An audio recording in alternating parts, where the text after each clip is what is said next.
This is a Tactacam Reveal X 2.0. We're going to cover basic setup functions, how to connect your Wi-Fi camera to your cell phone, and the biggest thing people get wrong on Wi-Fi cameras. So the biggest difference between the 2.0 and the older version is it just comes with a single SIM card right here. You don't have to choose between the two. This has both carriers, AT&T and Verizon, on a single SIM. So you just put the SIM card over here on the side, push it in until it clicks over here, and it automatically picks your carrier.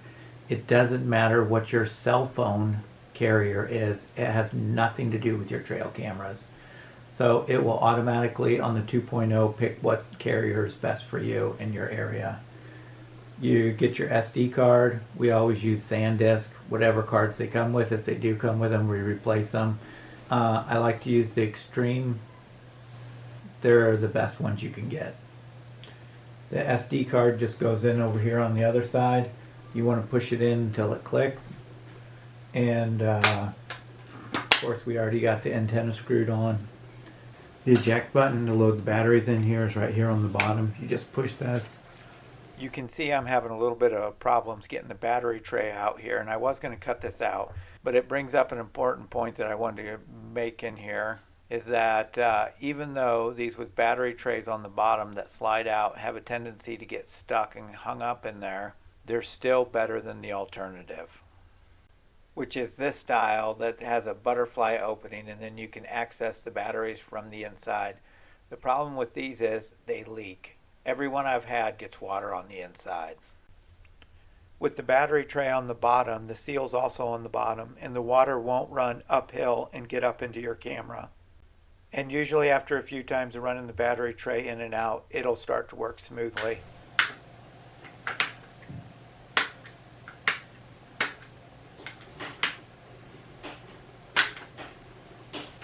There's all your batteries inside there. We're just using the Amazon basic batteries.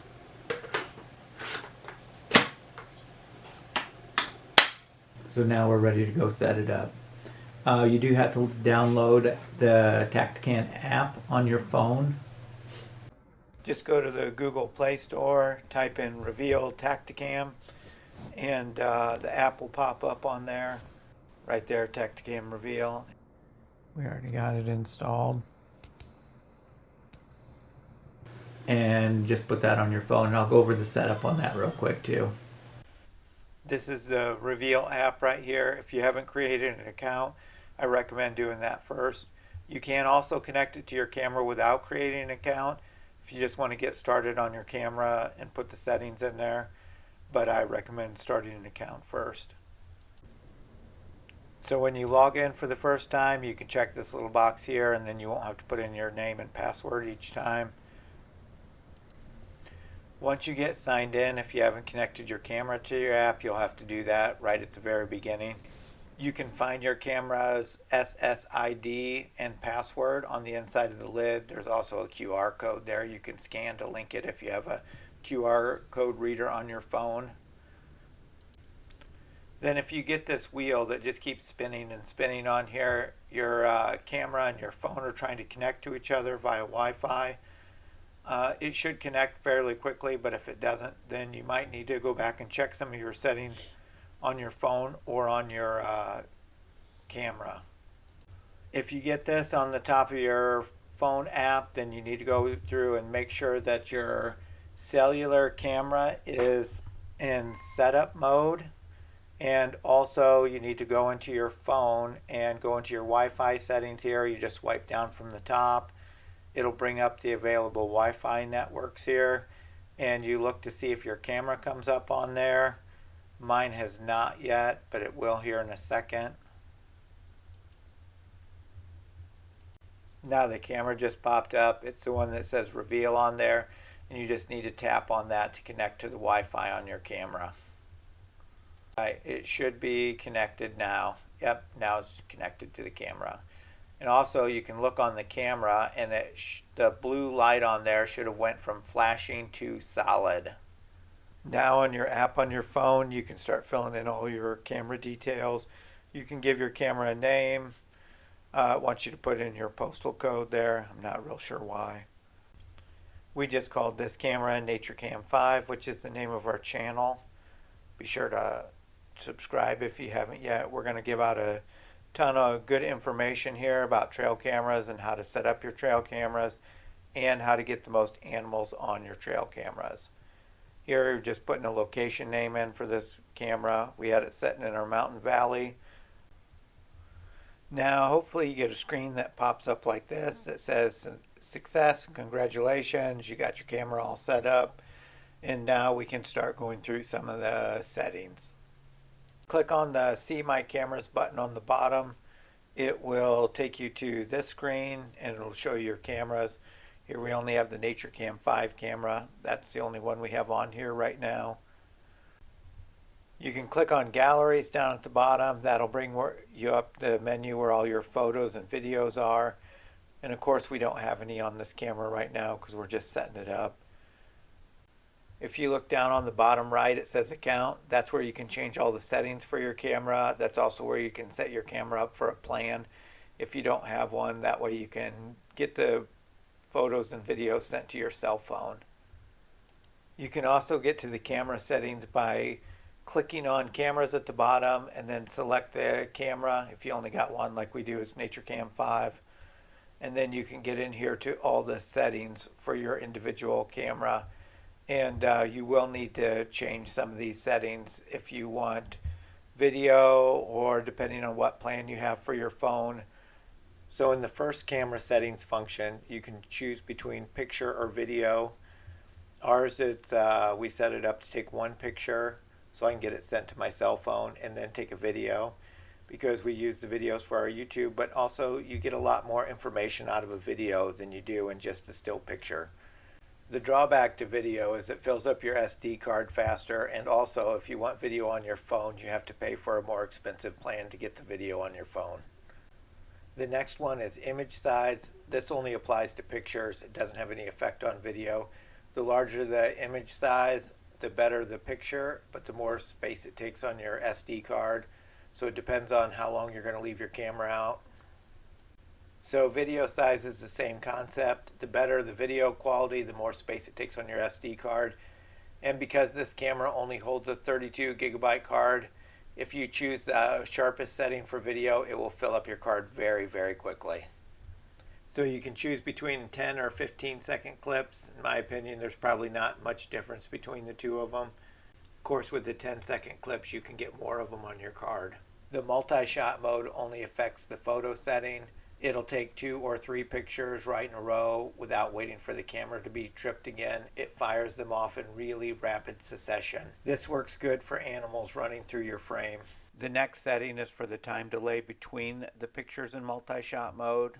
In my opinion, you want to keep this set low. Night mode is for the illumination on your video setting. If you have this set up on the edge of a field or something, you'd want to set it up at maximum. But if you have it set up over like a game trail or something, I would leave it on medium. If it's set up over a very small area like a scrape or a rub, I would set it at the minimum. It will also conserve more battery if you have it set at the minimum setting. For battery type, if you have this one set on the wrong setting, your battery meter won't give you the right readout. Of course, alkaline or just your regular Energizer or whatever batteries you buy. The NIMH are rechargeable batteries, which I don't recommend using. Lithium are really expensive, and I would only really use those in out-of-state cameras where you don't check them that often. Flash power is only for pictures.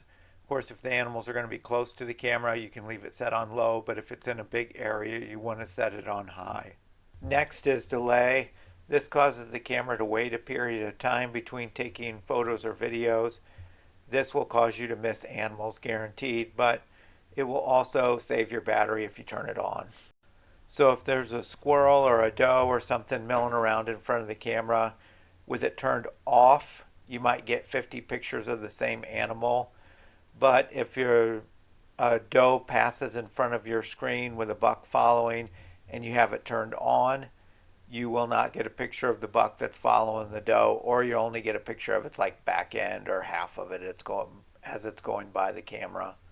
I leave this shut off because I'd rather sort through 100 bad pictures to get one good one than to not get the one good one. Work timer, you can set up the camera to only record a specific time during the day. This would be really useful if you're using your trail camera like for security at your business and you don't want it to record all of your customers coming in and out during the day. You only want the camera to record after your business is closed and nobody's there. You could set the work timer to start recording at like say 7 p.m. and record until 7 a.m. the next morning when your business opens up. Or it'll also work well if you want to see what's prowling around your chicken coop at night and you don't want to sort through 10,000 chicken photos. You can set it to record just at night so it won't start recording until after all your chickens are roosted so you don't get any chicken photos. SD loop, with it turned on, it records over your oldest videos first if your SD card gets full. If you turn it off when your SD card gets full, it just stops recording. It's just a matter of personal preference there. I try and check my trail cameras before the cards get full. Settings check is how quickly the camera recognizes changes you've made in the app to how the camera operates. And if you're having problems with batteries dying, you should probably set this to daily. But if your battery life is okay, you can set it to instant like I have it. So as soon as you update the app, your camera changes. But if you're not changing settings in your camera through your app, just set it to daily.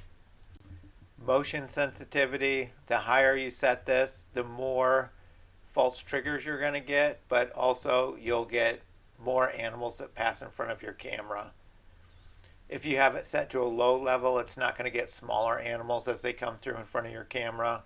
We keep ours set at a higher setting, but I also do a really good job of clearing out brush and sticks, and it's the things that blow around in the wind that give you false triggers. So if you don't want to have to clear all that stuff out, you'll need to keep this at a lower setting to keep from getting those false triggers.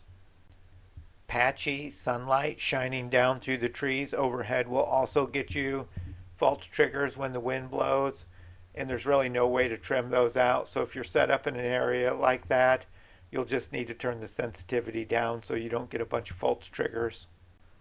Send type is how often the pictures or videos are sent to your phone. But because we have ours to instantly check for camera updates, this also sets the pictures to be sent instantly. The more often you have the pictures sent to your phone, the quicker it will drain your batteries. If you're having problems with your batteries lasting on your cameras, you should set this to daily, but then it will only send pictures for the entire day at whatever time you set it at, once a day. So with check-in picture turned on, it will send 2 pictures to your phone every day just to let you know that the camera is up and running well. This would only be good in areas where you don't have animals cross by your camera for sometimes days or weeks at a time. In that instance, like if your camera shuts off or you lose battery power and you're used to not getting pictures for a couple days, you won't know your camera's dead until you don't get pictures for like 2 weeks. But where we're at, we get animals going by daily, so we know our camera's still functioning. I leave this shut off.